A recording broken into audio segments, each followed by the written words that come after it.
স্বাধীন সার্বভৌমত্ব দেশ, এই স্বৈরাচার গোলাম কাদের জিএম কাদের সেই স্বৈরাচার আপনারা জান বলেছিল যে ভারত কি বলছে এটা বলা যাবে না, এই স্বৈরাচারের বাচ্চা কি বলছে বলতে পারবো, এই স্বৈরাচারের বাচ্চা এই স্বৈরাচার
আমার নাম রিয়াজ, আমি বাড্ডা থানা যুবদল করি। আপনারা জানেন মহান মে দিবস উপলক্ষে আজকে আমাদের একটা পার্টি আছে, একটা সভা আপনার চলতেছে।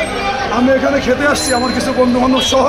আমি এসে দেখলাম এই বাংলাদেশের আপনারা জানেন 16 বছর স্বৈরাচার হাসিনা যেভাবে দেশকে লুটিপুটি খেয়েছে স্বৈরাচারী করে, সেই হাসিনার দোষর আমাদের সামনে পড়েছে। আমি আমার বাকস্বাধীনতা বলছি এটা স্বৈরাচারের দোষর। আপনারা জানেন এই গোলাম কাদের বলেছিল ভারত থেকে এসেছে, ভারত কি বলছে বলা যাবে না ভারতের অনুমতি ছাড়া। স্বৈরাচারকে স্বৈরাচার বলাতে কিছু টোকাই, ওর কিছু পালিত টোকাই আমাকে হাত দিচ্ছে। এই আওয়ামী লীগের পুনর্বাসনকারী এই জাতীয় পার্টির টোকাই আমার গায়ে হাত দিছে শুধুমাত্র বলার কারণে, স্বৈরাচারকে স্বৈরাচার বলার কারণে।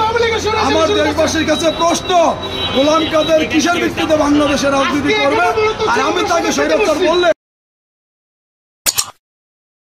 যখনকার খবর তখনই দেখতে চোখ রাখুন সুন 24 টিভিতে। চ্যানেলটি সাবস্ক্রাইব করুন।